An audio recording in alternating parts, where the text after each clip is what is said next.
Welcome to the Fantasy Football Garage. I'm Chris. My friends call me the Candyman. You already know what time it is. Tonight, we're drafting best ball teams. It's PGA Wednesdays, aka Birdie Hunting, and an extra special guest on the show tonight. None other than Nez from the Badge Bros, coming here to draft some Albatross, some of the Underdog Open for the farmers, and we're going to talk some ball. Nez, thanks for being here, brother. Dude, thank you for having me and blessing me with your ball knowledge here in the golf streets. I'm pretty sure you finished higher than I did in the scramble last year. I'm I did have pretty a pretty sure. good scramble team. I didn't play nearly as much scramble this year, unfortunately. I should Um, have, but I was grinding the scramble last year. I did a lot of big scrambles this year, so hopefully, there fingers we go. crossed, things run good there. Hell yeah. But yeah, I mean, the underdog really beefed up these. Like, I was not expecting 90K in prizes for these tournaments. So that's pretty cool, man. It's That's pretty pretty cool. good. I was pretty nice at the round one stuff, especially for like farmers. Yeah. With when you have the north and the south course going on, that Yeah. was always like a really fun dynamic. I think people got way sharper now. If they were to do that, people definitely would catch on. We'll see. Maybe round two they won't because they do the round two dailies, but Right. yeah, things have changed, and it's definitely harder for a guy like me where randomness doesn't exist quite as much. But I'm still splashing around in these streets. There's too much money up top to not try and take it down. Love to see it. Yeah, man. The scrambles this year, I love the PGA best ball. It's going back, and usually the Albatross is where I've kind of made my paydays. But I got way more into the scramble the last 2 seasons, and I had some success there. I remember we were going into like the end of the finals for the scramble, and you and I were on the leaderboard. I think it kind of was around that time where we were still doing best ball drafts for football season last year. I remember talking Yeah, to you last time we streamed, and we were like sweating out our scrambles teams, and we were kind of neck and neck in like a top 30 situation. We were kind of up there. So then this year, I maxed the scramble. I did a bunch of bigs. I maxed the Pat Mayo $25, and then like I think there's like a $5 or something. I did a bunch of them. I had a lot of fun with it. yeah. Dude, if you have an edge in that, that's like one of the best ways to get money down on underdog is like through the scramble because it's like it's once you I mean it's simple in theory, like, oh, draft the guys that play a lot of golf, but you also need to know who's going to play a lot of golf, and there's a lot of good resources to help you out with that. But for someone like myself, like I don't know that offhand, so I had to really like get into the weeds with the content, look at Yeah, rankings, understand like who's a good pairing and whatnot. So I tried my best in some of the big streets there, but that's definitely not like something that is innate to me. But I think a lot of golf just like offhand, like, okay, you know who the grinders are, so going hard at the scramble obviously like made makes a ton of sense. You know what I mean? Like there's so much edge there if you know what you're doing. it's a fun tournament. I feel like it is such a nuanced thing. The best way I can compare it is it's like while everyone's a golfer, the different schedules they play across the season kind of gives them like a positional group, like in football. So, like, you wouldn't draft like all quarterbacks on one team because then no one's hitting your wide receiver or like your running back or your tight end. So, you kind of have to balance it in that way where you're staggering these golfers, even though they don't have actual position groups. You think of like the tournaments they play and like the role they fill, like you said, the grinders. You've got the big dogs who are playing the signature events and the majors and putting up points there. And then Underdog changed the format coming into this year too, where they added 2 more roster spots. That helped a ton, and they changed a little bit of the scoring around uh, finishing place, finishing Right. position, add some points. So that should help. But I still think it is getting those guys who can grind it out. Those guys who were playing last week in Palm Desert, putting up huge. It's a birdie fest, putting up the huge scores. And Right. then you go into a week like this at the Farmers where you're lucky to just get as many pars in a row as you can. And I think it was Harris English last year won it with like 7 under, if I'm not mistaken. So big difference from where Scotty finished at 27 under last week. Yeah, for sure. Like, I mean, do we still have the Mexican Open? Is that right? Isn't that's like They that's like took a that one out huge. of the schedule. Yeah, it's gone. Oh wow, yeah, I know that was like That was a a big big turning time point. tournament. Yeah. This year we were talking about it's like the Cognizant, which is the last tournament for the first pods, like the first segment. Yep. And that's kind of a tournament uh where not a lot of big dogs are going to be playing in it. So making sure you have those grinders because it's kind of it's right sandwiched in between a bunch of signature events, and that makes it naturally kind of an off week for a lot of guys who are in the signature events, the Pebble Beach, then the Genesis. So it's coming up pretty quick. I mean, we're just starting. We're only 2 tournaments in, but I think there's 7 tournaments in this first in that first scramble setup. Hmm. But yeah, man. So the Albatross, majors only, PGA Yep. best ball. It's an opportunity just to draft the best golfers. There's a little bit of nuance because of it now being 12 rounds. There are 6 teams. We're drafting, right, 72 golfers. And there is some nuance to that where it's like players can gain entry into the majors throughout the year. Not that all the guys are fully qualified at the moment. They'll get in based on their official world golf ranking. They'll get in based on their earnings, on being on the money list. They can get in all these different ways. But at the end of the drafts, you're essentially selecting golfers who are not qualified for every event. And so there's a little bit of nuance there to like know their opportunity or their chance to get in later, or if they're just a guy who is really good in one of these tournaments, and if he's not going to play in another one of them, you kind of have to have the trade-off. So there is some nuance to it, but it really still is, draft the best golfers. Yeah, I remember last year. I didn't like. I thought Siwoo was like a lock. I didn't Mhm. like. I didn't know that he had to play his way in. I'm pretty sure it was Siwoo. It was either him. I'm pretty sure it was Siwoo last year. It might have been Minwoo Lee, but forgive me Mm-hmm. for Mm-hmm. confusing my golfers here. But I had a ton of this guy, and everyone was like, hand on the shoulder to me, like, brother, he's not even guaranteed to play every major, but he ended up playing his Oh way yeah. in, kind of sucked out there. Um, but No, I know yeah, what you're so talking yeah, about. I know what you're yeah, talking about. I'm gonna find Siwoo right here. So Siwoo, he didn't play the Masters last year, that's and right. that's exactly who you're talking about. So I'll kind of show you what I've got on this sheet. I'll go back up to the top. This is how I track all of these things. We've got ADP that I'm updating essentially like once or twice a week, kind of here. The opening day ADP. So a good one to focus in on is like we could look at McIntyre. He started out at 17, then he's picked 13. He's picked 10 more recently as of like yesterday. So he's risen like 23% going from that 17. Or I think that's actually just from the 13 to the 10. But so then he highlights if he's been rising since the open, he's highlighting in orange. These are guys that are like rising up the board. His data golf rank, which is kind of like a weighted shots gained, strokes gained metric that we get from data golf. It's publicly available. He's like the 10th best golfer in the world right now based on that.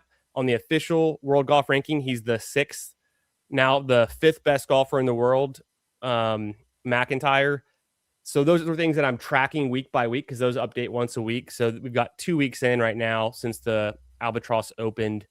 And that just, the data golf ranking helps me realize who's playing good right now. The world ranking is good to know if players are going to qualify for majors if they haven't qualified already. And it also is directionally like if they're actually good. This This is a is hell of a how sheet, many man. Yeah, this is how many majors they're already qualified for. So he's in all 4. A guy like Hideki, I have him at 3.1, which that signifies he's currently in all 4. But the point 1 means he's on track to be qualified for like the PGA, but he's not guaranteed to be there. He'll be there though. His world ranking is so low. There's essentially nothing he could do to fall out of the world ranking by that time that the tournament comes around. And he's going to be on the money winner list from like the last 12 months. So he's a lock. But that's just the nuance of, some guys actually are guaranteed to be in the field versus guys have to kind of technically earn it. And then further down Hmm. the list, some guys could be qualified today and not qualified tomorrow. So it does kind of fluctuate. So I've got that built in to update. Mm.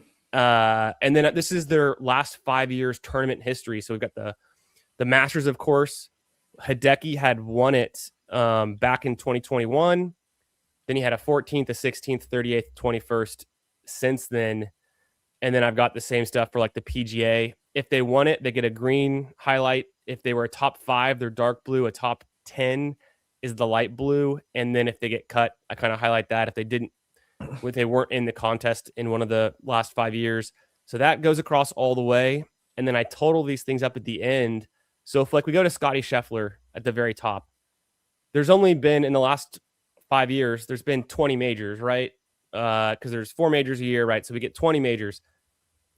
Scotty Scheffler's finished in the top 25 in 18 of those 20 majors. He's finished in the top 10 in 15 of those 20 majors.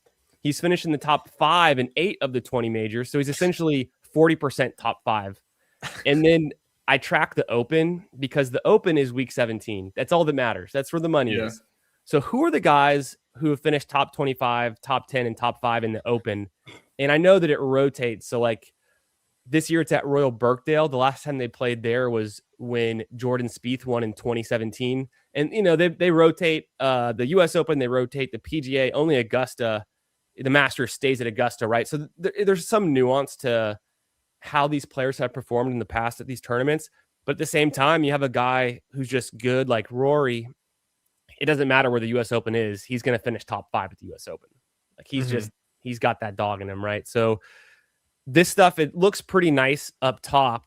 It's when you get probably into picks like 30 plus that the differences in the players, there's some clear differences. Players are getting drafted right now who are qualified for like 1 or 2 events only, who have like terrible history at the majors, guys who are just not strong in the majors, but because they had good ADP for the scramble or they're a relatively good golfer in general and have some name brand recognition, they're kind of going too high. And then there's some up and comers who go a little bit later who are already qualified for like essentially all 4 of them. So there's a lot of room here to get an edge just by kind of keeping aware of these things and not just drafting right off the ADP. Yeah, I mean, this is crazy. This is sick to have at your disposal, for sure. Especially the tracking of in and out for tournaments. You know, that's obviously like huge, and not drafting zeros, even if it's for a tournament. You know, like you never want that, obviously. So this is awesome, man. It's fun to put it together, and like, you know, part of learning this stuff is like doing this, and then essentially like I'll be fast drafting on the toilet or whatever it is, and it's like I don't have this at my disposal, but I kind of remember these things. They kind of stick after you build something like this. And so but yeah so I also, this is something I've recently started to do, and I've done it in the past, but for channel members here, for the premium YouTube members in the garage, the Lambo owners, as we call them, the inner circle, I'll share the Google sheet with them and get them access so that they can make a copy of their own. And then I'm updating it weekly, so they just keep that link, and then they can come back here, view it, save their own version or whatever, and come back. So I do that for this is my Albatross tracking. I also have it for the big board that I'm tracking, but just a little extra perk for the fine people who are channel members here. Love that. I might have to definitely have to join up here before the end of the show. I know I've not yet joined. So no pressure. I'm currently not a sub to Badge Bros. I mean, though I go in and out, but I usually get gifted a sub. There's so many people are very generous in the Badge Bros. It's insane. I don't know what kind of tips to give you, but it definitely helps to have people just like throw subs at the comments. That is very nice. I don't know what kind of like mind control I've cultivated over the audience, but that's always fun. You just gotta be a good guy. People like that. I think that helps. If you're winning the tournaments, that helps. That helps a little bit. But everyone likes to like the journey, you know? Yeah, no, they do. But yeah, this is really helpful. So like, are there anybody that is on the rise that, you know, maybe is considered a grinder that like like who are some of like your personal favorites that like, you know, maybe I know, maybe I don't know, but like, you know, who you got? I'm about to put you on. Let's go look at the exposure. So I haven't done a ton yet. I'm trying to pace myself. I do think I'll max it, but I'm trying to pace myself. I'm doing a lot of them as slows right now. Where we got to go? It always looks different on the completed. So technically, I've only done 21, and I've done 7 of the little, 14 of the regular, and I've got like a dozen or so whatever slows going. But I want to show you some exposures. Sam Stevens, he's a grinder. You remember drafting him in the scramble? He's a top, like in the first 3 rounds pick. He's going to be qualified for all the majors. Doesn't have a ton of course history, but he's a guy who's just playing very well right now. And I think he goes in the very last round of drafts. And he's qualified for essentially all 4 of the majors. The argument is he doesn't have tournament history. He's maybe not as good as like these guys who have won majors before, but there's only so many of those guys. Once you get down to this list, it's mostly people drafting guys who aren't even in 2 of the majors, or, you know, they are in 2 of them, but not 3. This guy's going to be in 4 of them. Sam Stevens. He hasn't won on the tour, so that 30% Sam Stevens. I'm big in the scramble. Another thing I've heard over the years, the number 1 predictor for winning a major is already having won a major. Yeah. So it's kind of like self-fulfilling prophecy, because like, how do you win your first major if you're most likely to win it if you've already won one? But think back to last year. We had one first-time winner with JJ Spawn at the U.S. Open, but we had Scotty win 2 of the majors and Rory win the other one. They already had majors. So it like 75% of the time, the guys already had a major. So essentially, you're going to have to draft guys who seem like huge underdogs in this like last year. If you had JJ Spawn, no one would have thought he could win a major until he did. So you got to take some shots. Yeah, that makes sense. Wasn't Matt Fitzpatrick pretty close last year? Yeah, so Fitz has got 2. I love Fitz. He's been rising a ton. So he's risen every day. He started off 25th overall. He's down to like, he'll go like pick 12. I'll take him like close to that. Sorry, I misspoke. He's got 1 major. He had won a U.S. Open back in 2022. I always group him into the guys like Colin who have 2, because I just feel like he's done well at the Open. He got 4th at the Open last year, 5th at the PGA a couple years ago, 8th at the PGA last year. Matt Fitzpatrick was like a good guy to have for both his points in the PGA and the Open last year. He's really solid. Yeah. I'm sure he's a pretty high ADP guy too, because like a lot of people know his name, right? Like I'm not like obviously, I'm not throwing out a sleeper here when I say Matt. No, but he's one of the biggest risers. He was like a 4th round pick for some reason when it started, and then he's in the 3rd round. Now he's like creeping up to like the 2nd round. He's still kind of a 3rd round guy, but you can make a great case for him to go ahead of a number of names. Like you could take him ahead of Spawn. I usually do. You could take him ahead of Cantlay. Cam Young, you could make an argument there. Cam Young does pretty well at the majors himself. Victor Hovland is a guy I love taking. Victor Hovland early. He just does so well at the majors. He's got a really strong track record, and it's kind of like he plays up to the level. He hasn't had a great start to the year. I was gonna say, like, I haven't heard much about him, but like, so he hasn't played on the PGA Tour yet. Okay. He's been over in Dubai playing over there. He's a live guy, right? Well, no, just the DP World Tour. So like the Euros play a lot of DP World Tour stuff, but Hovland's not on live. He just kind of likes to play a lot of the international events. Got it. Okay. So I'll put you on Sam Stevens, and then we'll come back. There's another guy here. We'll get to some other ones. Ryan Gerard is an incredible pick. He our Albatross started, so I'm going to jump into it. Where are we at? So Ryan Gerard has finished runner-up in his last, I think, 3 events that he's played. So in his last 25 starts, he has a 2nd overall at the Mauritius Open. That's how he qualified for the Masters. He has a 2nd overall at the Sony and a 2nd overall at the American Express. Ryan Gerard is on a rocket ship to stardom. Like this dude, he's 26 years old. He's a top 25 in the world. He's 3rd in the FedEx Cup right now. He's a killer.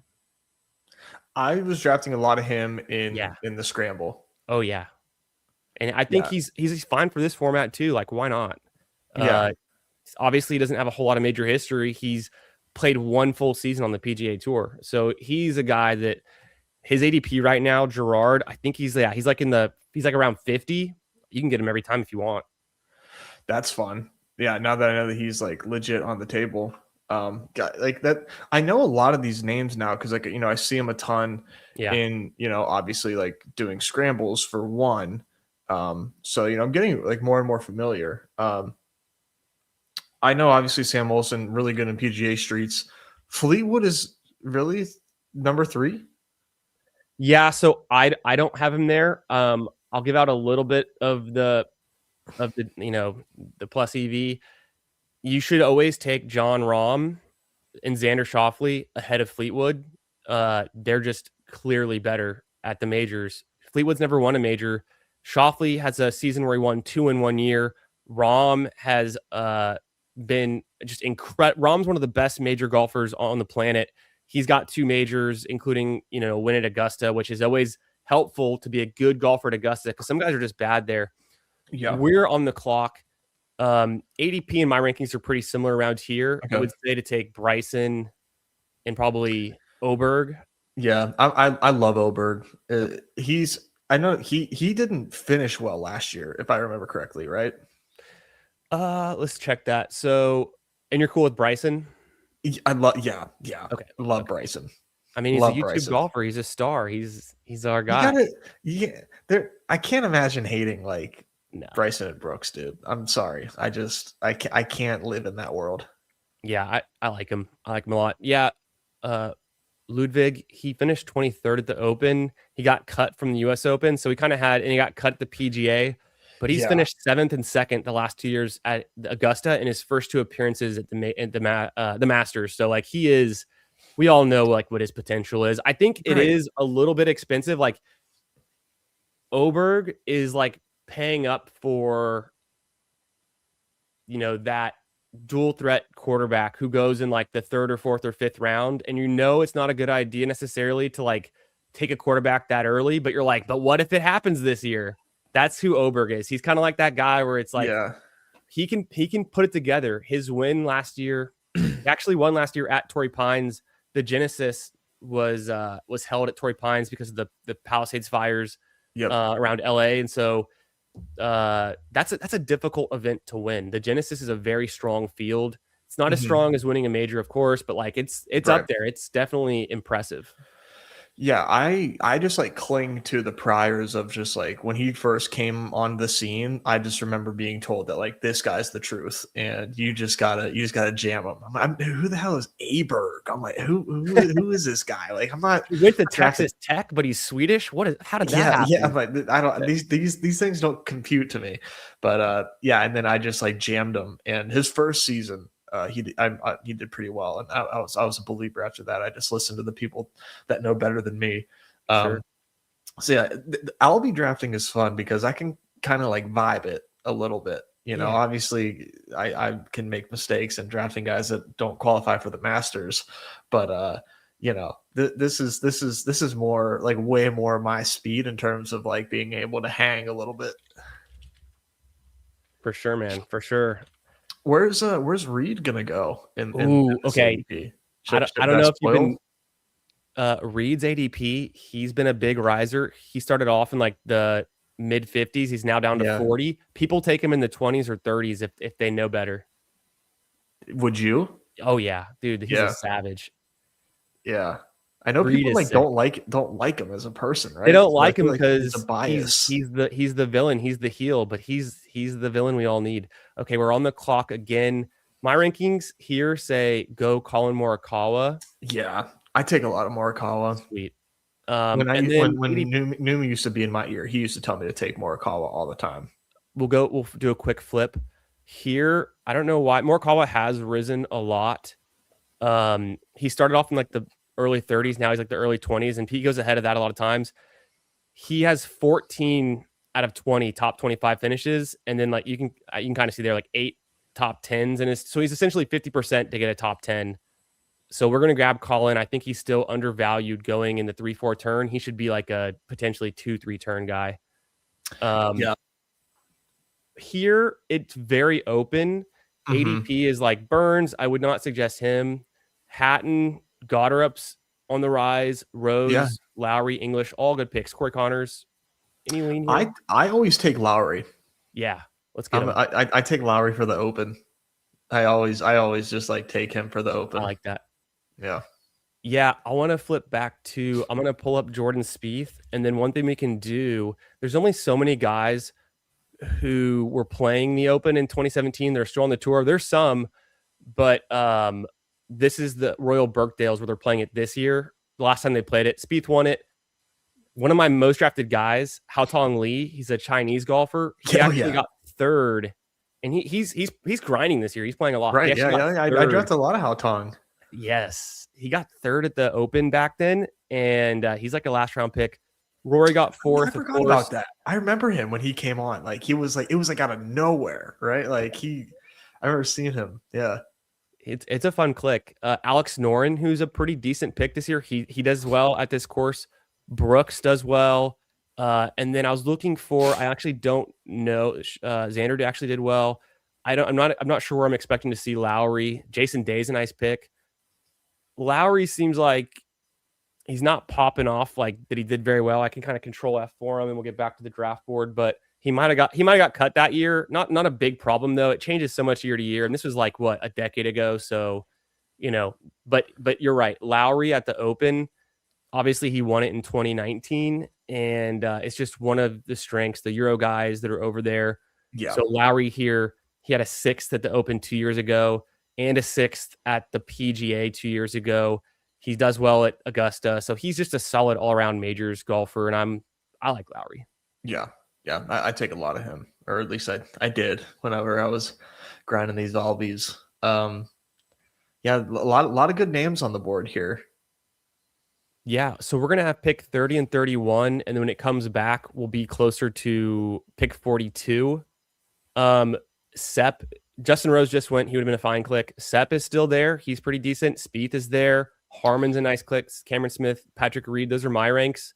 ADP Yeah. would just throw in potentially Wyndham Clark or Batir or McNeely. Any strong preference?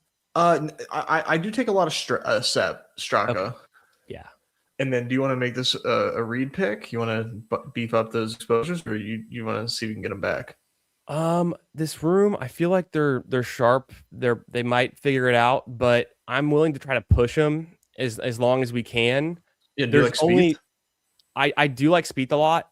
I'm open to definitely getting Spieth. I've got a bunch of them, and if you like Spieth, if you want to, I do take a lot of Spieth. Yeah. he's already won the Masters. He's won every major except for the U.S. Open, and actually the Yeah. U.S. Open is the only current major he's not currently qualified for. Oh So he's one of no. the rare guys that goes somewhat early and is only like a 3 out of 4.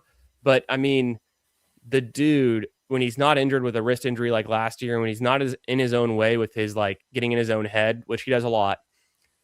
He's been his 2 top 5 Masters finishes in the last 5 years, and 2 top 10, one of them second runner up at the Open. So he's strong at the beginning and strong at the end, and anything in the middle is just cherry on top. I think he's a great pick in this format. Yeah, Reed goes 33. Yeah, there we go. Yeah, But Spieth. I'm okay with that. We don't have to like Mhm. force bringing him up. Naturally, when his ADP gets up there, we'll make the decision more often. But I still have like slow drafts or some fast drafts I'll do where I can get Reed in like the 40s, and like it just feels like you're getting a super team. Yeah, yeah. I will say Spieth does seem like I like Spieth. I do draft a lot of Spieth, but like it kind of feels like you're just like paying for him to like make the cut. Mm. You know, I don't know. He just like doesn't. You think he's got that killer instinct? You think he can like take down another major? Like I don't know, man. He just has that look. Like I'm just like, are you? I feel like he's in his own head a lot.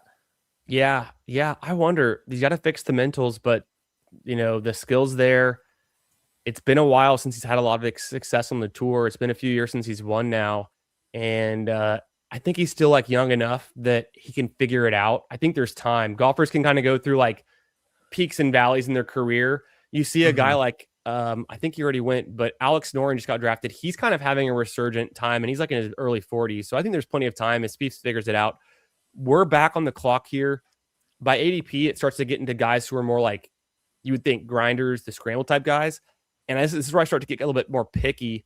I like to go ahead and take off Ryan Gerard, like I was mentioning earlier. Yeah. We'll throw him in there, and then it's kind of pick a guy. I Kurt do like Kiyama. Minwoo.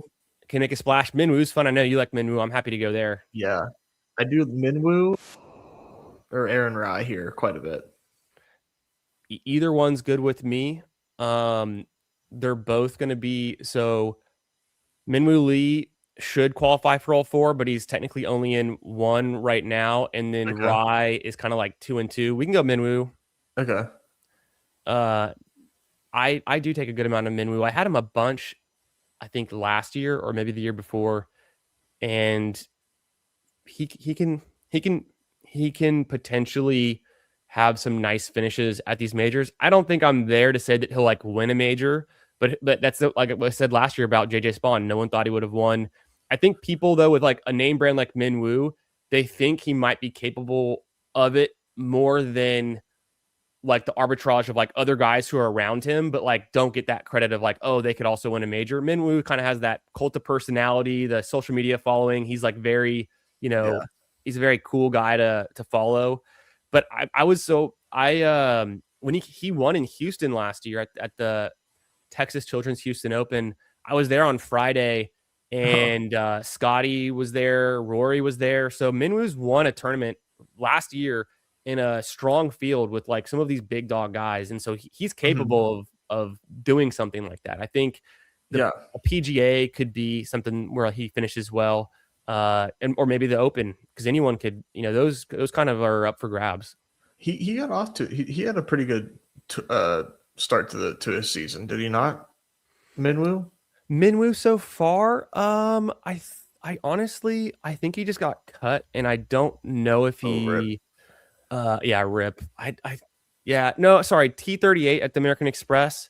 He's just kind of getting into his start of the season. He doesn't play a whole lot of events. He's not like a grinder. He's like very select. Okay. Yeah. So our team so far, we got Bryson, of course, everyone's favorite YouTube star and part-time golfer. Ludwig, Colin, Shane Lowry, Sepp Straka, Spieth, Gerard, Minwoo Lee. We're on the clock. My ranks, I start to pull guys up. Matt McCarty, I don't know if you've been seeing, he's been a dog lately, and he's an up-and-comer. What's McCarty's deal? So we'll go ahead. We'll take McCarty, and I'll kind of show you. Yeah. He's not got a lot of tournament history in the majors. He's going to be qualified for all of them. He's top 35 in the world right now, top 5 in FedEx Cup points. He just came in second at the American Express. Oh, wow. He had a T55 at the Sony. He didn't do great there, but to end, so in the fall, he was doing well, and he was doing well at points last year. He's just a guy who's like on the ascent. Okay. 28. I like that. He's young enough. This is where at pick 10 we go Bridgman, Sam Stevens, Hao Tong Lee. I like Hao Tong. You want to go ahead and grab him? Yeah, let's do it. Let's get him. He might be there later, but this is the part where it's like AP doesn't matter. This is kind of like the very end of our big board drafts where we're just if you like a guy, you get him. Yeah. Are you how do you feel about Max Homa? I am a Max Homa fan. The problem with Max Homa right now is his name brand is too strong and he's getting overdrafted. Max Homa, let me find his name on here. It's not pretty. He's been rising. That's why I didn't recognize where his name was. He started off in the 60s. He's been rising, but he's only qualified for the Masters, and he's not qualified for any of the other majors, and he's not on track to be qualified. He's number 144 in the world. Oh, geez. So he's a guy that like people kind of associate with his career. His career is more impressive than like his recent 2-year performance. Right. That's why I was like, oh yeah, Max Homa, but geez. Yeah, I mean, it would suck if he doesn't make more majors. There's a chance he does. He could win a tournament and pop down 60 spots and start to get into these things. And if you win on the tour, you most likely are going to get into the majors. But last year was really rough for him. He hasn't won on the tour in a few years. And if he doesn't do really well at the Masters, there's just a risk that he's going to miss all of the other majors, if not a few of them. And that's something that I guess we're in the spot where you can speculatively take a guy like that. It's not like the end of the world. I'm just really low. I would fade that. That everything you just said sounded really bad. Yeah. I don't want no part of that. So it starts to get ugly around here. There's There's guys who are kind of qualified for more events than not, but this is where the guys who are qualified for like all four start to dry up. Max Grazerman's still qualified for all four technically. He's in two and he should get into the other two. He goes Michael Brennan. He's his first year on the tour. He's a Corn Ferry Tour guy who's very strong. He should get into all four. Valimaki should get into all four. Horschel's not in the Masters, but he's in the other three most likely. I was taking a lot of Valmaki in the scramble. He might be my highest drafted golfer in the scramble. Let's get Valimaki. And then our last pick, ADP, there's just guys like Zalatoris who's like not qualified for any of the majors. It's kind of a head scratcher, but oh my god, dude, yeah, it must be over for him. So good, you talk me through this. You do this and just like any of these names stand out to you? Potgieter, Riley, Potgieter. I have seen him before. Yeah. He's a guy that I think can play into more. He's only qualified for 2 right now, but he won on the tour last season and he had a runner up. So he's this. I said Alex Aldrich, not Alex. I mean, it's the Americanized version of his name. 21 years old, super young. It is hard to win a major when you're that young, but he's guaranteed to be at the Masters and the PGA. I think there's a shot he'll get into the other two, and even if he doesn't, he could have like a splash kind of surprising finish. He won the Rocket Classic last year, which the field wasn't too strong, but there were some names in there. Michael Thor, Patrick, Morikawa. So that Ben Griffin. There's some names in there. Potgieter he hits the ball a mile. I don't know if you remember him playing. He lost at Mexico to the guy who hits it the shortest distance in the entire PGA. No way. Brian Campbell, look at his chart on his driving distance. It's like negative 2.7 standard deviations from the tour average. What? So he's like the inverted, like the opposite of Aldrich, who's like, he's 3 standard deviations greater than the average for driving distance. So we have like the furthest driver versus like the weakest driver. They went to a playoff at Mexico and Campbell wins. It was just pretty funny, but Campbell's got way more experience. It was one of his first top 10s on the tour. I think his first top 5. He comes back as a T6 at Charles Schwab, which is a great field, a very hard tournament. And then he wins the Rocket Classic. So this is an international guy that really young too, turning heads. Oh yeah. Turning heads.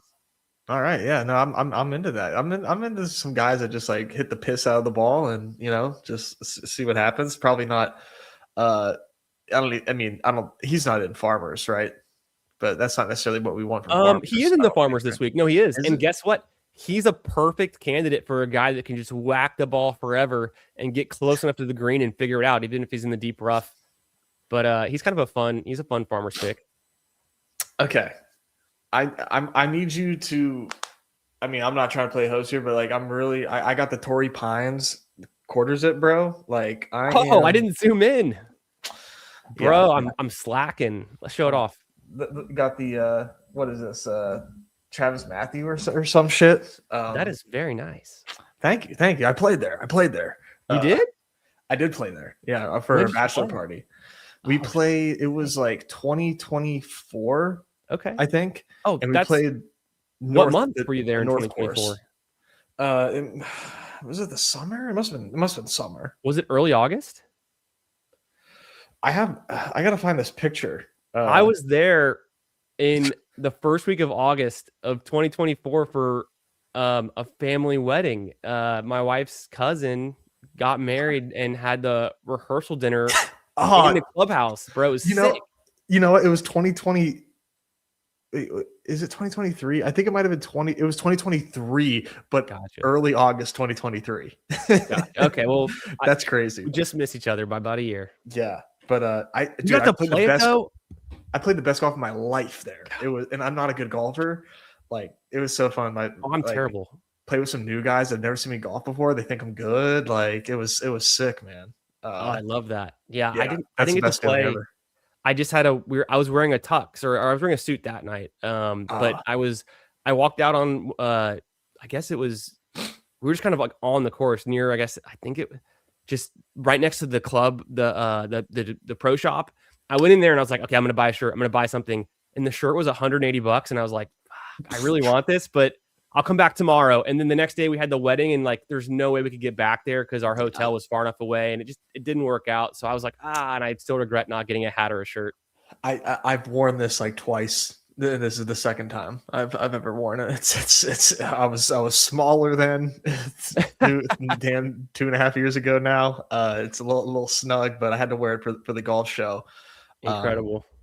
I got a Data Golf sub now. Like, really? I've been yeah, brother. We're deep in the weeds. I don't know what I'm doing with it though. Is the That's thing. my bad. I thought I was maybe putting you on to something by bringing up Data Golf. I'm glad I'm not. No. I'm in there. I'm underestimating your skills at this point. So like here last week, what I did was like I don't even remember what CSV I downloaded. I think it might have been just like their odds projections, and just like gave it to Claude, the AI, and like explained Underdog and tried to have it get ranks for me. And I kept randomizing them a little bit. I didn't do that well because I had a lot of Russell Henley and someone else that missed the cut, like 50% of the guy that missed the cut. But what would you like recommend I look at with my Data Golf sub for this week, and maybe like something that I can apply to future tournaments? I like to look at course history. So what I'll do is I'll come through and I'll go to the Farmers, and I'll go through like the past years. So like last year we can look, and obviously Harris English won. Sam Stevens, a runner-up. Ever heard of him? This guy, there's a bunch of other names in here so if what I think of is like a top 25 finish means you had a chance. You could have pushed over the weekend and won this thing or gotten close. A top 10 finish, that's really good. That's a good result. So anything like that I'm looking for, at least in the last 2 to 3 years, helps me know that they're going to have some comfortability at this tournament. They like this tournament. If they haven't played the tournament in the last 2 or 3 years, that's kind of a red flag. Some golfers skip certain weeks, and some golfers do better on the West Coast or the East Coast, California, Florida golfers, different types of putting greens, different types of the thickness of the rough, narrowness of the fairways, size of the greens, and the strength of the field. This is going to be a pretty decently strong field. So last year, I'll go back to 2024. Matthew Pavon won. That was a breakout for him that I read way too far into because he's kind of plummeted since then. Yeah. I fell for Pavon. I had a lot of Pavon in my contest. I overdrafted him everywhere. But look at the next two guys, Nikolai Højgaard and Jake Knapp. Yep. And these are two of the highest dollar guys in DFS this week for the Farmers. They're both in the field, and they have, top 5 finishes there in recent history. They're bombers. They're guys who hit it a mile and then figure it out later, right? And if they get hot putting for the week, then they got it. These are tough greens to putt on. And so that kind of adds an element where it's a little bit of a wild card. Another guy, Kevin Yu, is, I think, interesting. And Patrick Rogers, who's a West Coast guy, went to Stanford. He's a name. Of course, Xander does well here. Hideki does well here. Those are kind of the two priciest guys on the slate. So we are kind of looking at bombers. Oberg's on here. Yeah, this is a bombers course. Okay. Which is why I think Potgieter's kind of a fun name. Yeah, for sure. I don't know that I've clicked him yet for this tournament. Yeah, you might have to scroll the F down a little bit and differentiate your picks, bro. Damn right. I gotta let my Claude know what's up. Got to get more Potsy in here. Yeah, these AIs, they always want to draft the same, guys at the top of the ADP. They don't know better. A couple years ago, you have guys like Homa, who's won this event, and so he pops. I don't even know. Was Colin in the field this week? Colin's not in the field this week. I hadn't seen his name, so that is what it is. Thigala is kind of interesting. He is in the field, and he's been playing really badly lately, but can he kind of get it back together? Actually, I want to see. I can't remember how he did. He had a top 8 at the American Express, so he actually is starting to turn it around. It looks like his putter is what has turned things around for him. He's just, he's been better than how he's currently playing. He's a name to watch. Jason Day always does well here. He's I'm in some one and dones. If you're Yeah. familiar with that format, I'm Oh in yeah. two of the Rick Run Goods and one of the Pat Mayos, and I need to change my one and done picks. I currently have just 3 across the board Jason Day picks, and it's like I gotta do something different because I just need to get a little bit more nuanced. I think I might, after we draft some of these Underdog Opens and we're looking at this course history, pretty in the details here, I'm starting to get some more ideas. I just don't want to burn a guy like Hideki, who I might use later at the Genesis or a higher dollar tournament with a bigger purse that gives you more fantasy points. Yeah, that's such an interesting format that's like really starting to like take off. They're hard. I didn't do any because like I knew I didn't like know enough about how to attack it and all the strategies and stuff. But I got that's wrecked last year. did you? Yeah, I finished like in the fifth, like in the middle, in the payouts, like the top like 12 or 10%. So it's the same thing as like any large field tournament. You just have to like perform well to profit, and to win it is a pretty thin margin. You have to call a few, at least I think 4 tournaments you'll have to get right, like who actually wins. Really? Yeah, but there's like 30 of them, so it's like the odds of guessing a winner is already pretty impossible. But you have to do it like 4 times out of 30. That's tough. And then I was looking back at some of the stats of the guys who won it last year. It's like they can have a bunch of golfers who get cut. It's more about actually getting the right guys that win the right tournaments that are high dollar that can propel you up the board. Mm-hmm. Yeah, that maybe next year. Now that you know, I'm splashing around a little bit more and kind of understand it better. But yeah. So I've been drafting these Underdog Opens, Yeah. and you know, I'm splashing around, and I've got 50% Nikolai Hogard this week. That's sharp. How does that pass your sniff test? I like it. That's I think that's a good pick. I've been hearing people liking him. So I'm open to that. Yeah, like I said, dude, I literally just like give AI like a bunch of different spreadsheets and just do something with these and make me some ranks and Yeah, I like that. I like and that. see how it goes. Do you have you been doing these opens? So I have been doing them every week. This week I've only done a couple because the big board dropped, obviously, and that's kind of been like the hot item, right? Yeah. But I think I've done 4 so far, and I like to do anywhere from 10 to 20. So I'm not doing like huge volume. I'm kind of going like I'm hand building each one and just kind of like trying to fill some of this out. And at the same time, I'm drafting the Albatross now. I've got the big board open, so I'm doing as much as I can, and knowing that I want to be able to consistently do like 10 to 20 every week for the whole season of these weeklies, and that's kind of like my comfortability range, just from time management perspective, and also I feel like I want to be like lower volume but like high impact. And I've last week I did return some money, so I kind of paid that forward, but I haven't had like a huge hit. Obviously, it's only been 2 weeks, but Yeah, I did not do well last week at all. But we're working with what we got, and I'm definitely not going to go down without a fight. So I'm back in it here. I've done 60 so far. nice. Yeah. Yeah. Or not 60 total. I did like the par 3. Yeah, The I Pat did. Yeah, Mayo. I've done some par threes. Par three is nice. The $5 one that closes super early is kind of cool. Mm-hmm. Yeah, that's always fun. So I'm gonna probably maybe get to like 100. Oh, I know it's spicy, but that's how I roll, man. Like I just for PGA I get really overexposed, and because I'm always like shuffling my ranks around, and if I end up with 50% of the guy, I'm fingers crossed that it's like well diversed. Right. Like I'll never forget for the farmers in 2024, I think, when English. when Oh yeah, no, Pavon. so Pavon, but my guy Alejandro Tosti in round 1 went nuts. Yeah.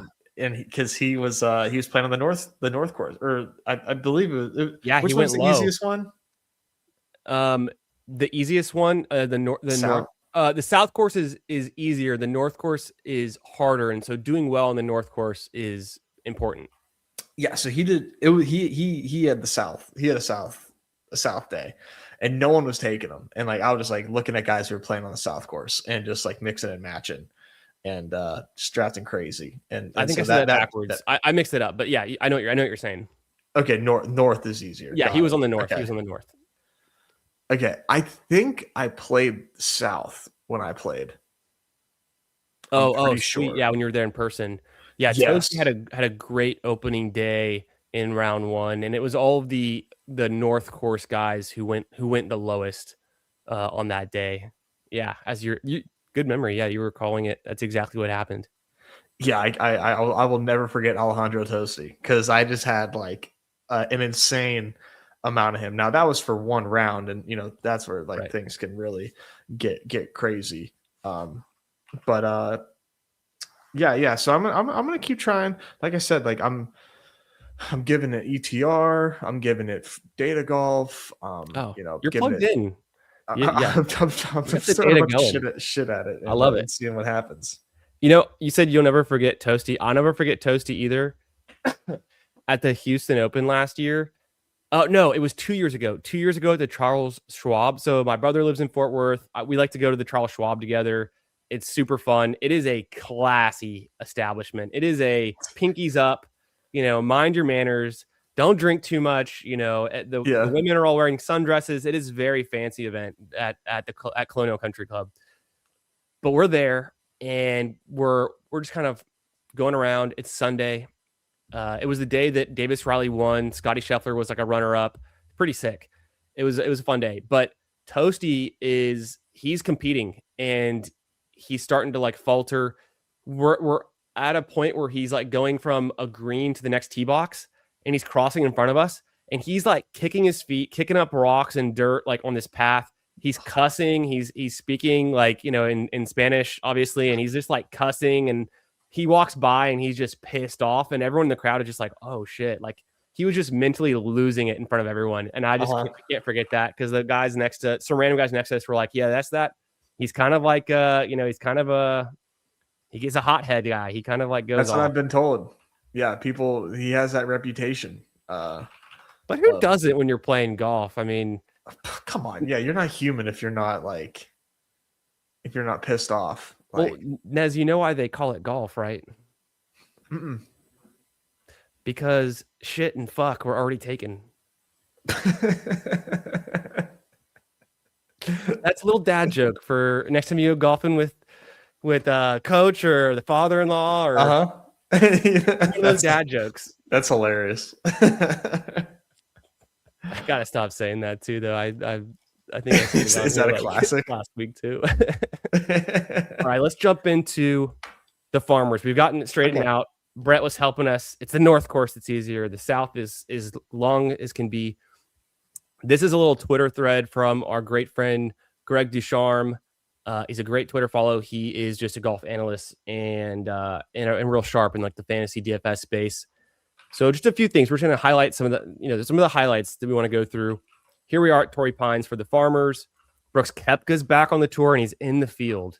And Brooks Koepka had a top 5 at Torrey Pines when it was a U.S. Open a couple years ago. So he's a guy on this course. He's not playing in tip-top shape right now, but but he's 5-time major winner. Is he a guy we want? I don't know.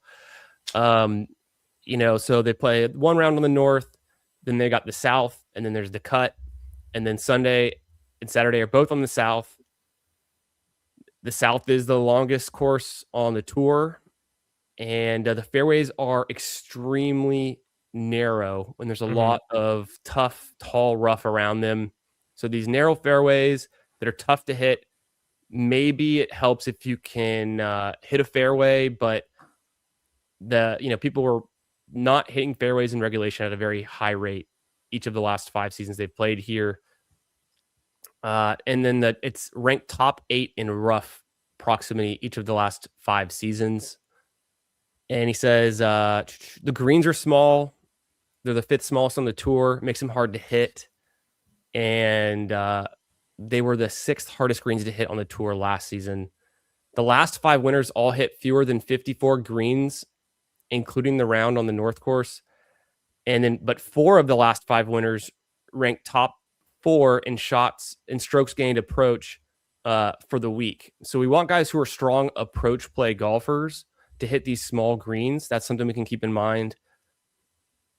They're undulating and bumpy, the greens. They're difficult to putt on, and we want guys who are good at scrambling. So it says in the 4 of the last 5 seasons, they've ranked top 10, and it's ranked top 10 in scrambling difficulty. Each of the last 5 winners ranked inside the top 15 in scrambling. So scrambling, strokes gained approach, and top 10 in strokes gained putting. So we want someone who's good putter, good at scrambling, good at on the approach. I mean, this just sounds like the ideal good golfer, but these are some of the things that are unique to this course a little bit. So it's a difficult place to score. It's got the second lowest birdie average on the tour. So we need guys who can avoid the bogeys, but hopefully you can kind of maintain some pars here. Bogey avoidance, I think, is important. And here's the top 5 winners in their scores relative to par. English at 8 under, Pavon at 13, Homa at 13 under, Luke List was back at 15 under, and then Patrick Reed at 14 under. Of course, Reed's not in the field this year. All of those players shot 3 under or better on their round on the North Course. The North Course is easier. It's shorter. It has different green surfaces, makes it a little bit easier. So ideal players this week, they're going to be tested all around, but we want guys who have strong, weighted strokes gained tee to green, and then strokes gained total overall. Xander obviously be a good look here. He stands out in some of those ways. Some of those top guys, I'm not going to spend too much time on because we just know they're going to get drafted. Cam Young is a standout here. Jason Day has great history here. He has 7 top 10s and 2 wins at the Farmer. So Jay Day, that's probably why I went all in with my one and done. I'm like, hey, even if he doesn't win it, he always finishes in the top 10 here. It's just his course. He just does well here. Maybe it's a little bit aggressive. Hideki, another, guy who can hit it decently far and really good with his irons.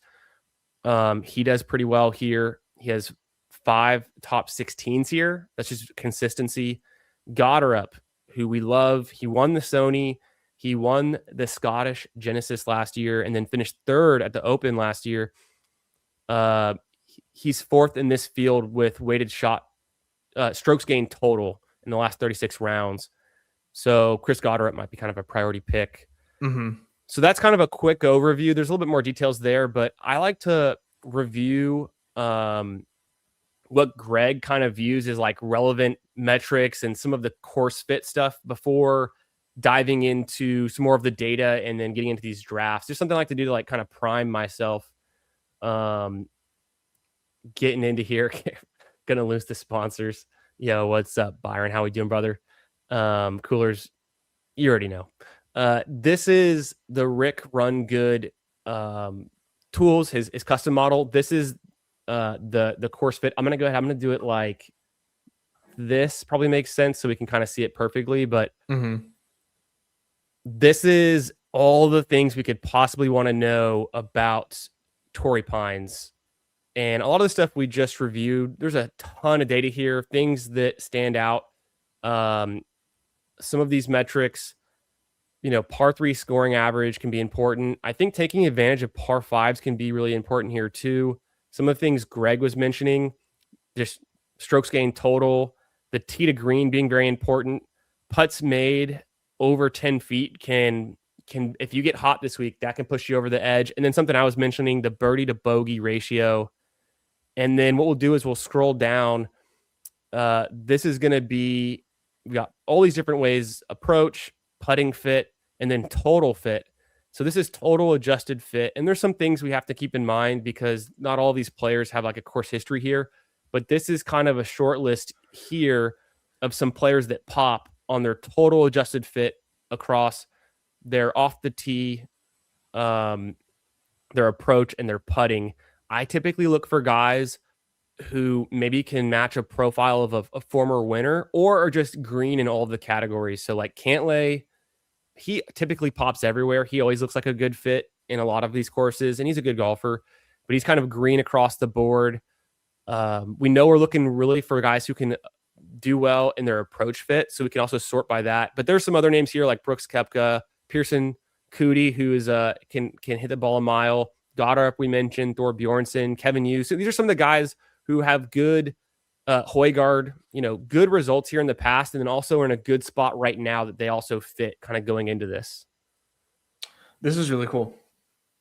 There's so much stuff here. And this is insane amount of data that Rick has on his premium sub tier. And Hideki pops on the approach fit. Kind of interesting. Neil Shipley pops. I'm a little bit more skeptical of a guy like Neil Shipley just because doesn't have a lot of experience. But when I see a veteran guy on here, Rico Hoey could be interesting. He WD'd last week with some illness, but Højgaard there again. So I think you're going in the right direction with the way you've been drafting Højgaard. Okay, that's good to know. Hoey really screwed me last week. That was who I was really big on, and that didn't work. Otherwise, we can also just sort here by salary, and then it gives a clear indication of who we think should be some of the top plays, just in general. But so some things we can look in based on fit, and that's kind of our quick, course key stats. There's another sheet that he has that I like to look at. That is his tournament predictor. And then he simulates these, a bunch. He predicts their chance to make the cut, a top 20, a top 10, a top 5, and actually win it. And then a value given their salary and how owned they are supposed to be. So this is a DFS tool, but I think, in 10,000 simulations for this field, this gives us some data to use for the Underdog Open to say, a guy like Noren looks really good here. Pendrith could be a nice play. And then there might be some scroll downs as we get to rounds 5 and 6 of these drafts. There's only 6 teams, 6 rounds, so 36 picks. There's 100 other golfers who aren't going to get drafted every single draft. And so who could some of those guys be that we want to end up scrolling down? I think Higo is kind of interesting. Mm-hmm. He's got a big winning percentage with being kind of a lower salary guy in the 7,000 range. Should make the cut. One that seems like a fade to me would be Zalatoris, even though he has some course history. It's just the injuries coming off of, and we haven't seen him really snap back to form fully. I think Justin Rose is a good pick when he's on in any field. He can always, surprise, and we know how good Justin Rose is. He's one of the greatest golfers on the tour right now, right? Just his whole career, right? Yeah. But, even further scroll down guys, we wanted them to make the cut, have a chance to win. Denny McCarthy, interesting. There's Haotong Li again. He keeps showing up in our stuff. Smalley seems like an interesting pick. I've heard people talk about him this week. And Kuchar is kind of a funny pick. I think maybe not the good chance that he wins this thing, but probably should make the cut. That's kind of funny. He's older, more senior veteran player, I should say, on the tour. Other than that, Davis Riley doesn't have a great chance to make the cut. He's been playing decently well this year and has pretty good odds to win. So I think he's a decent value. See him there above a positive value. I'm going to sort this by value now, just as our last little kind of way to display golfers we might want to consider, that are going to maybe get left off of the draft boards. Guys like Davis Riley, Cam Davis, Smalley, maybe even Brennan or Vegas, Justin Lauer. They just all have positive value into where their salary is. And I think obviously if their salary is super low, we should expect they're not really getting drafted a whole lot in these Underdog Opens either. Yeah, no. This is a really nice way to kind of find some unique golfers. Man, I have 25% Willie Z through 35 UD Opens. He has an ADP of 21, but yeah, man, I think that's pure name value, huh? Yeah, he's got course history here. I'll pop back over to Data Golf. And actually there's all these similar player focused tools in Rick's data as well. But I just here I can kind of see it pretty quickly. Um, if we go to his 2025, he didn't actually get to play at the Farmers last year. 2024 was his injury, or if I'm not mistaken. No, but he's a T13. That was I think this is before the injury. I get it kind of mixed up in my head, the timeline. No, it's 2023 was his injury year. So, but going back to like 2022, now we're going back pretty far. He got second here, so he's got the course history here. Okay. He's just not the golfer he was in 2022 and even 2023. He had the injury in 2024, and then he's been dealing with some stuff even in 2025. So I think that's what it comes down to. Like, is he the same guy he was 3 years Yeah. ago or 4 years ago, or is he like a different version of himself now? And we have to kind of take that into perspective, I think, a little bit. But I know. those are the reasons why I think he gets drafted the way he does. Yeah, because like anytime like I'm trying to, you know, make heads and tails of these ranks and what I'm feeding my AI, it's telling me that it loves Will. It loves Willie Z. It can't get enough of him. It says specifically, Willie Z is my biggest leverage play.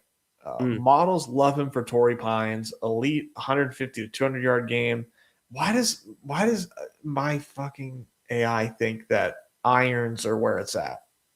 Do I just need to tell it to Um, adjust for Going out bomb? on a limb, I've been doing some. So I use AI for some of the data stuff for fantasy, but also for real life sometimes. And one thing we've been learning, understanding, totally anecdotal, might not be what you're seeing, but think about as the AI is scraping, it's using your data, but it's also scraping the internet if you're allowing it to. Think about things that happened in history further back are going to be weighted more than you expect, because when Will Zalatoris finished second at the Farmers, that gets published on PGAtour.com. That gets published on Golf Digest. So now there's all of these articles from 2022, 2023 that exist on the internet. They're, because they're further back, there's more of them than there is like current stuff about right now. Because there was stuff about going into the tournament, there was stuff after the tournament. So it's double weighting historical stuff. So what we've been finding when you do AI research is it will weight stuff from previous decades or from like way more than like today's current information, unless you tell it not to. But even then, it still kind of will cheat and will do that. So like I've seen some situations where it gives us answers that are heavily weighted into things that were happening in like the 2010 to like 2020 timeframe, because there's so much more data about that than there is like the current like Right. whatever. Yeah. Yeah. I don't know where it's getting this iron heavy approach from, but I just told it to give me nothing but bombers. So Oh hell yeah, I like that. yeah, let's figure this out. We are in the 4 spot here. We've got I think some familiar names. I see Car Parking a lot of Oh yeah. the tons of the dailies, the weeklies. Here we are, we're on the board. We could do Cantlay, Cam Young, Goddard, Spawn, Hideki. The world is ours. I The board think is man, it probably Cantlay. yeah. Probably. I think he's a perfectly good pick here. Oh my god, dude. Even with this I'm just gonna have to manually adjust Willie Z because good lord. I think some exposure to him is totally fine, because you never know. He could, it could be that he does just play well here. Yeah, sure, I maybe he's healthy, I guess. Yeah. I wouldn't want to be overexposed, but Oh, I am. yeah. McNeely, West Coast guy. Harris English obviously won it last year, good golfer. And then Jason Day, who we think is Mr. Consistent, or Ryan Gerard, who's got 3 runners up. Let's do Jason Day. Let's do your boy, man. I think I'm going to be a little bit overexposed to Jason Day. I just have kind of stuck to that. I saw that Twitter thread earlier this week, and it just kind of stuck in my head. But I do need to change up my one and done picks. I'll probably do one Jason Day. I probably need to get a little bit different on some of the other ones. I don't want to I don't even want to burn Ludwig this week, because I think I want to save him for a signature event too.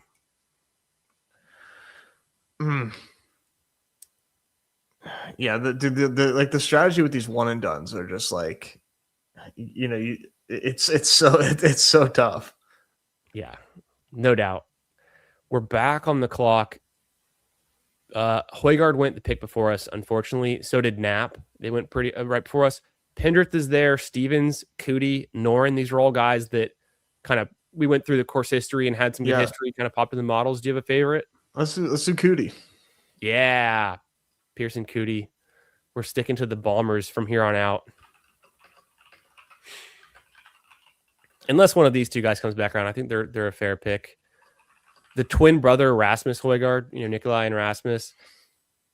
When I was at Houston last year, the Houston Open, they were actually paired together on Friday, so I got to watch them golf together, which I thought was kind of cool. Oh, that's sweet. Play some holes. They stand out. They have like all repping the Callaway and everything. Okay, we're back on. Stevens and Noren are both there. Yeah. Who's your preference?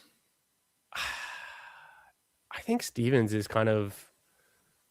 He's got good course history here based on last year, and I think he's kind of in a spot. You could argue Noren's high-ranked golfer. It's a toss-up for me. Yeah, let's do Stevens. Let's just go Stevens.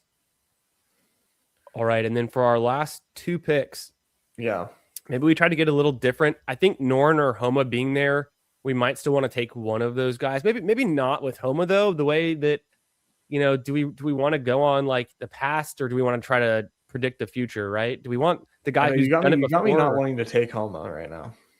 You feel like you're not wanting to take him? Yeah. You got me spooked. Yeah, I got you spooked. Patrick Rogers, not really a scroll down. He's actually pretty highly owned in this one. Brooks Koepka, I mean, dude, I've been taking Brooks. I've been taking him too, but then we really have to scroll down for our last one because even guys like Higo are going often. Okay, we could sneak in the Davis Riley pick that he kind of had. Oh, David Ford's another one that I think, and then Cam Davis. These are. So I did the David search, and all these guys popped out. David Ford can hit it a while, and I think he's interesting. I think he finished second at Sony. He had a nice finish. Okay. Or was at least top 15. I don't think it was actually tied second. He was up there. You want to grab Brooks? I think. How can I resist? Yeah. Dude, I don't care what anybody says. I'm drafting so much Brooks. Imagine Brooks wins his first PGA event back on the tour. Like the storyline is just too good to. Dude, I know it. They want it. They want it so bad. I want it. There's a lot of names down here that I know, but I don't think that they're good for the course. Like, I'm riding Akshay till the wheels fall off, and I think they've already fallen off. But I'm still taking my guy. Yeah, I'm a fan of Akshay. I wonder if we could control F for him here if it'll work. Tia, no, there he is. He pops. I mean, there's some value to him. We can definitely go Akshay. It's not necessarily a scroll. You want to go Akshay? Yeah, that's just my guy. He's your guy. You got to get him. I take him every single week. Akshay, Sahith, all those guys. Yeah. Did you ever watch the Full Swing seasons on Netflix? Just like a little, like random episodes, like with my parents. Yeah, it was good. I don't know that I've seen every episode of all the seasons. I kind of lost track, but it's fun getting to see these guys behind the scenes. It's really cool. I loved it whenever I watched it. Yeah, that's honestly one of the reasons I'm a big fan of the TGL. Yeah, it's just cool seeing these guys act kind of a little bit more. They're more vocal. They're kind of egging each other on. They're being a little bit more like, there's like a team aspect to it versus on the tour. They're more like stoic and everyone's competitive with each other. In the TGL, they start to like, have some fun. Yeah, no, it's a really good idea. Oh yeah. I don't know if you caught this. It's kind of deep in the weeds, but they're adding a WTGL for the women's PGA Tour, the LPGA Tour. But one of the biggest stars, Nelly Korda, she made a comment publicly. She's reluctant to join it because she's like, the opportunity is not to have a women's TGL. The opportunity is to have a woman on each of the men's teams and integrate it. And like as soon as she posted that, everyone is like, "Oh hell yeah, that's the move." So they're already kind of too far along because like they're moving forward with like the women's TGL. But how much more fun would it be if it was actually like mixed matches? Like that's like Would that that just work? Am I yeah. being insensitive? Like, would that work? No. No, I think it'd be so fun because there's alternate shot and then there's like the head to heads. And I think it'd be fun to see them competing on the same stage as the guys because I think it's pretty level, You never, especially with yeah, that's alternating like shots. I never mean, been a thing. it'd be Like, so and fun. yeah, There's especially because the you Grant said mixed shots. there's the Grant Thornton Invitational. I'm pretty sure that's the tournament where they play. You have one guy and one girl play. Do you want to go Cam Young Okay. this time? Yes, yeah, I like Cam Young. Let's do it. Just we got Patrick Cantlay last time. Let's get some Cam Young. But anyways, I think it'd be fun because to see the interaction of the guys and the girls. You have guys out there who just think they're big dogs and they get humbled they get out Yeah, drove by one of the women, or just the women are sinking putts. And it's just the dynamic I think would be a lot of fun. So I think they're missing. I think she's right. They're like missing an opportunity by keeping it men and women only. I think it would be more fun if it was together. And maybe they're pretty adaptive to change and like suggestions. So maybe in the future they do bring it together. But I think that is just something that we don't normally see. that would be pretty cool, especially because like you said, like the playing field just kind of gets evened out in terms of like the ways that Yeah. they can integrate together. It's Yeah. not just they can absolutely there's a place for them for sure. It's kind of like the All-Star weekend in the NBA and like the celebrity game where you have like some women and some men play. It's like it adds a kind of like a fun element. There is something there. Yeah, yeah, definitely. That would be really cool, actually. Yeah. I hope they do it. We'll see, but that's ramping up. But yeah, I just any chance to watch these guys in that kind of fun environment, Hmm. I'm open to it. Sometimes they have them on like weird days of the week. We're back on the clock. 10th pick, we could do McNeely, English, Gerard, or Knapp. Do you want to grab Knapp or Yes, I like Nap. yeah? Yeah, I'm pretty high on Nap. That's what I'm thinking. Because even then, some of these other guys might come back around, and if they don't, we can still try to get like a Højgaard with our next pick. I was seeing some things. I think it was I forget who it was. I maybe it was one of the ETR guys, golf guys, was talking up the pairings of like for DFS, like how common are some of the pairings, and like the most Yeah. used golfer in DFS this week is Xander. He's like on a third of all of the lineups, and then he's paired with I think it was, gosh, it was either Højgaard or Bjornsson paired up on like 5% of all of the lineup. So like it was just like super common for something that you might not like if you just like randomly, set lineups, it would be like 1% or 2% owned. It was just like people are kind of going into these. It makes sense for DraftKings, right? Like the Yeah. way that you take this guy, well, you got to take this guy to make this guy work. Like it's just these pairings get common fast. You want to do Nikolai? I'm open to it. I mean, we're taking him over English, but this is the format where, in these weeklies, you kind of got to be a little bit bold, and sometimes you don't take what's like clearly like the logical play. You just take a guy that you kind of are hopeful that can outperform. But the odds are good for Højgaard too, right? We know it. Mm-hmm. I'm interested actually. What are the odds that English goes back to back here? I don't think it's not. English is still technically a good value, but then where was Højgaard on here? We know he's a good course fit. I bet you he's lower on this list because this is like the value, and I think his salary has kind of been chased up. For some reason, people are very in on the Højgaards being the next guys who break out on the tour.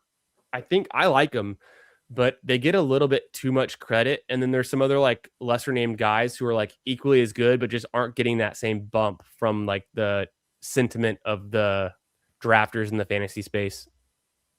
Yeah, I mean, I know the Højgaards by name, and I take them, quite a bit. So I'm definitely guilty of it. Yeah, we all are. We all find those guys we really like. I think either Justin Rose or Adam Scott could be a pretty interesting click. I maybe I have slightly a lot of lean, Justin Rose right now. yeah, or we could go back to Sam Stevens, Cootie, Homa, Kepka, Rogers. You cool with Rose, you think? Yeah, I have a lot of Rose. That'll be you and me. Yeah, Rose is he's just a stud.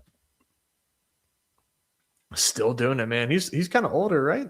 Yeah, I think he's 44. He's not as old as Tiger, but he's in that he's kind of in that cohort. He's like, he's a little bit after Tiger's prime. Rose was getting in his prime. Yeah, 45. Yeah, that makes sense. Yeah,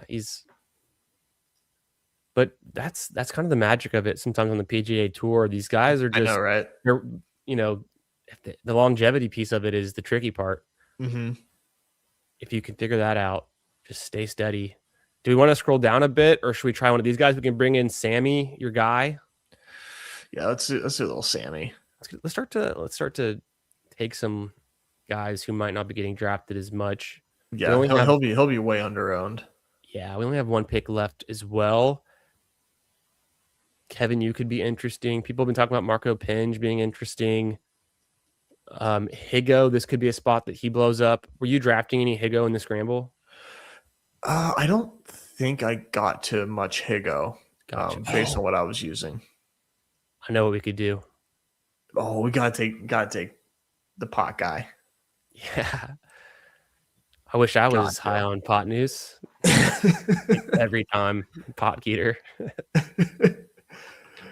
I need to get him up in my ranks for sure. You really got me excited about pot geeter. And when we got him in the Albatross too, who knows? Maybe he is this to win a major at 21, 22. It's like almost unheard of, right? It's only a few of those guys in the history, the Jordan Spieths, the Tiger Woods. So I'm not going to put him in that kind of rare air, but for the Albatross, at least, we just kind of hope that he could top 10 or something and add some fantasy points. How do you feel about Maverick McNeely? I just saw he was like really low in my ranks for no reason. I like Maverick McNeely. I think he's another guy that gets a little bit too much credit. His only win on the tour is the RSM Classic 2 years ago. Not the strongest field of an event to win. He was a runner-up at the Genesis last year, which was at Torrey Pines, is why he's getting some credit for. I think he's going really high in these drafts. He was a runner-up to Ludwig last year. So they played the Farmers at Torrey Pines, and then they also played the Genesis at Torrey Pines because of the LA Fires. So McNeely, he's a Stanford guy. He's a West Coast guy. His dad's a billionaire. I don't know if you've heard that. His dad's the guy who founded Sun Microsystems. Oh, really? Sold it to, I think, Oracle. Must be nice. His dad is one of the original Silicon Valley billionaires. What? Yeah, that's crazy. I did not know that. So McNeely just gets a lot of love. I think he's a good golfer. He's top 25 in the world right now. I go back and forth. I do draft a good amount of McNeely. Sometimes it's just easy to click him. But I can't believe you take like it's a billion. Like I would just put my own name on my hats and my polos if I was the son of a billionaire. Like, why are you taking KPMG sponsorships? He's being his own man, I guess. It's pretty interesting. It is cool though too that like that's kind of, it's wild that his dad is like a billionaire guy, and then he's on the PGA Tour. Like, obviously, we could look up his like career earnings, but he's made like millions per year for like the last couple of years. Like he's up there. So he's wow. A lot. It's crazy. But then you compare it to sports, and there's a lot of golfers.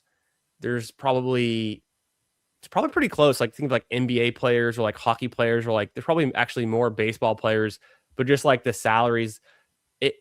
In golf, you have to like earn it every single week because there's no like guaranteed salaries. It's a little different compared to like a baseball, obviously, or like even the NBA salaries. But it's weird when you see like a guy in like NBA free agency get paid like 30, 40 million a year, something crazy. And he's kind of like like he's kind of overrated. And then you have like the best golfers in the world, like Rory, and like that's like a good year for him. There's you know how it is across all the sports. Right. The pay discrepancies are wild. It is, yeah, but it is like an interesting dynamic that obviously you got to come out and earn it. Yeah, coolers. I'm pretty in on Thor Bjornsson this week. I know his ADP is really high. That's kind of the price we have to pay. I want to have more than none of him. I wish he was cheaper. He's gotten some hype. He's definitely gotten some. He had a lot of hype last year, I know. Yeah. He's an up and comer. He's impressive. He can hit. He's a bomber. He can hit the ball far and straight. And when he gets locked in on putting, he's dangerous. Mm-hmm. Ooh, Trav is saying new Chargers defensive coordinator. Yeah, I think it's some dude from college. Oh, is it really? I didn't catch it yet, but I'm looking at the Oh, there it is. Chris O'Leary. Oh, I saw his picture earlier. Yeah. Did this just come out? Maybe he was interviewing earlier today. I saw this guy's face before. Mm-hmm. Yeah, he just came out. Cool. Interesting. So many moving parts. I know, dude. It's a crazy off season. It really is. Have you drafted any big boards yet? Just one, but like I don't know enough. Just dip the toes in, just a little test the waters. Yeah, like there's so many, like I know some of these rookies, but not enough of them. And I'm not even overly familiar with like who's a free agent and who's not. But like, I'll get in there here and there. I'm not a big board maxi though, for sure. Yeah, no, I'll do enough to kind of keep up with the ADP, and I'll stretch it out a little bit. I think last year I did more than I wanted to. I ended up doing like 70 big boards. Nice. I said I would do 50. I think the year before I did like 50 or 30. So I always kind of do a respectable amount, but I'm not going to like cram the big board. It is at the end of the day a very hard tournament to get to the finals and to do well in. So I want to be picking my battles for the NFL best ball season, knowing that I've maxed the max BBM the last 2 years. I'm probably going to max it again this year. Things go to plan. So I want to be strategic about like all the other side contests I do, that I have some like good odds if I'm already invested in essentially a lottery. Yeah, I feel you on that. I'm trying to be picky as well in terms of how and when I draft. So we could take your guy, Siwoo Kim. We could go for Chris Goddard here. Yeah, take Siwoo here. Take Siwoo here. Yeah. We're not worried about ADP. No. ADP is for the AIs. We're free thinkers. No, we take Siwoo because Siwoo's good at golf. It's really not that hard. He is having a decent start to the year too. He is. I'm gonna pull him up on Data Golf. It was a T5, or what am I looking at? Something crazy. A T6 at American Express and a T11 at the Sony. And then in the fall, he was playing all over the world and doing very well. So he's been consistently in the top 20 in like his last, I don't know, 8 or 9 appearances. I saw someone else tweet that out recently, and I was like, it does make sense. He has been kind of on a little heater. He's kind of due. He's locked in right now. Yeah. Yeah, I'll try to catch some of the farmers. It's going to be on ESPN. It's rare that ESPN will broadcast the regular events that aren't like a major year, right? They have the rights to. Yeah, and so usually it's on the ESPN Plus, for just featured groups and stuff. But I'll get to tune in a little bit more than usual during the Thursday Friday stretch. Yeah, I'm glad they're doing that. Yeah, I'm leaning Hideki. Yeah, this is Decky. Let's go Decky here. This is a strong start. I like this. Siwoo Kim and Hideki feels like a good combo. Yeah. I'm curious to see what this room gives us because it's full of sharps. Yes, yeah. That's the other funny thing about these weekly Underdog Opens. I know you're only drafting 36 golfers, like the whole thing, but I have not seen people just making like egregious mistakes anywhere. Because if you're following ADP, you're going to get a decent team already Mm-hmm. in this because it's just like the field. But I keep looking at the guys who are on the top of the leaderboards the last 2 weeks, and there are some repeat names of guys with like 2 teams in the top 15 and the top 10. And I'm like, damn, they're just some of these guys are just like really tuned in. They are. They are. It's nuts. Who's your preference here? Thor or Højgaard?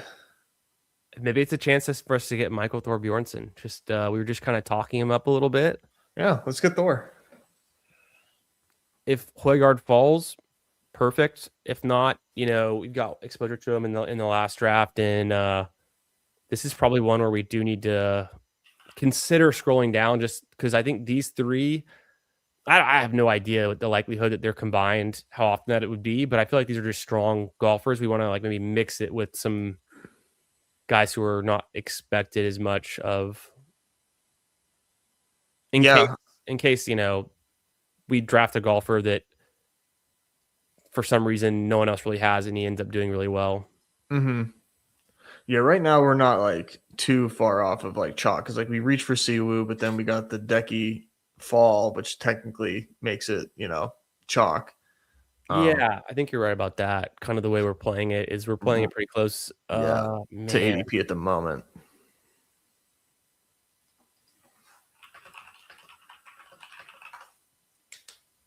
Smalley's interesting.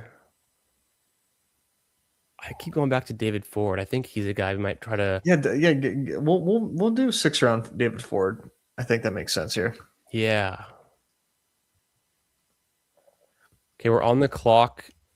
Do we want to go Alex Noren? He's got some decent course history, or we could go back to like one of our tried and true Sam Stevens or Pearson Cootie. Let's do Noren. Let's jump around a little bit. Yeah. Also, I've noticed it's fun. I think the first week at the Sony, I did like 20-ish or maybe a little bit more than that drafts across a few of the contests, like the $3, the $5, the $10.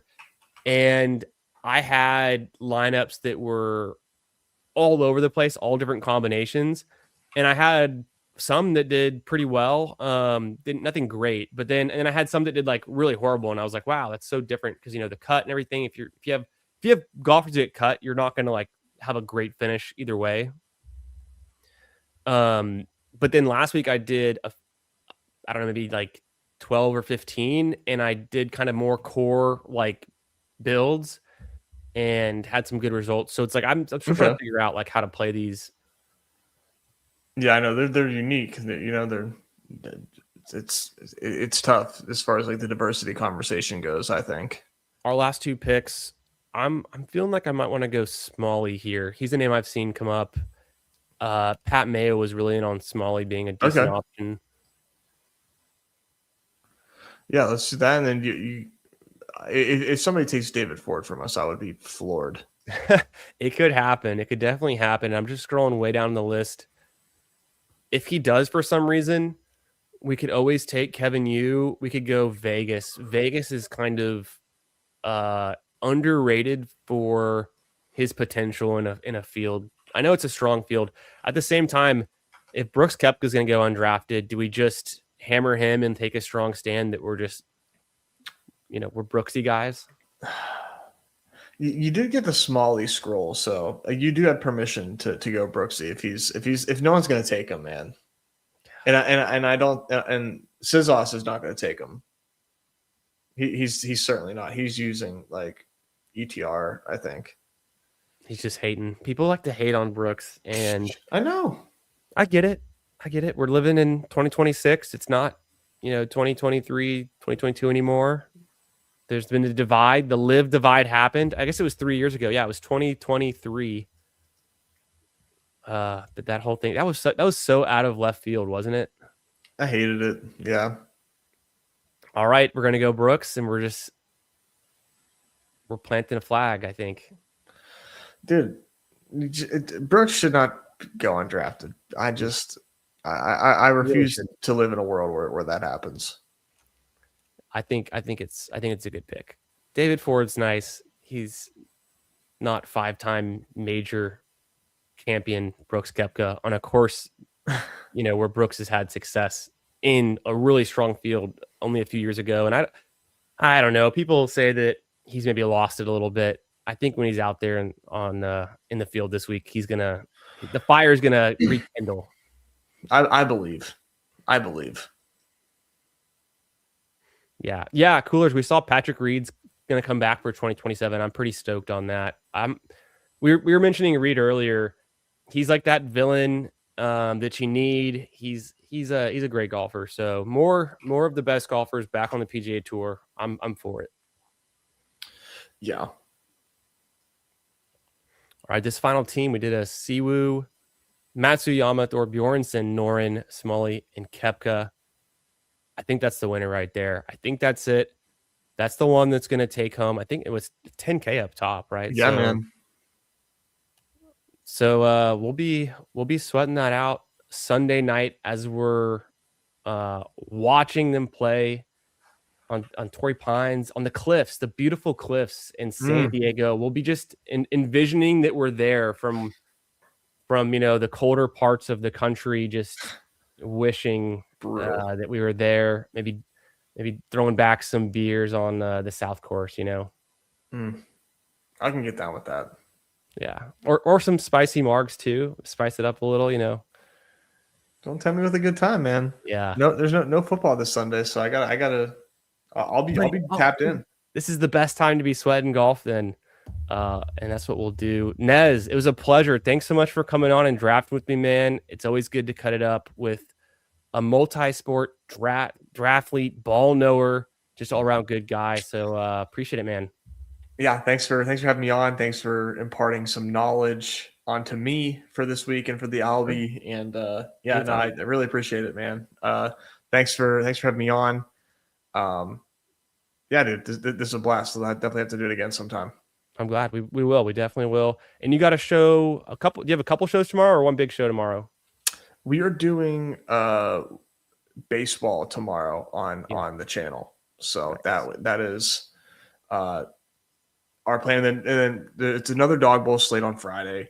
So we are going to run a dog bowl preview with Pete for Off and On the Clock on That's Friday what I saw. Okay. To cover that. So that's we're trying to help them out and really hype up dog bowl for people.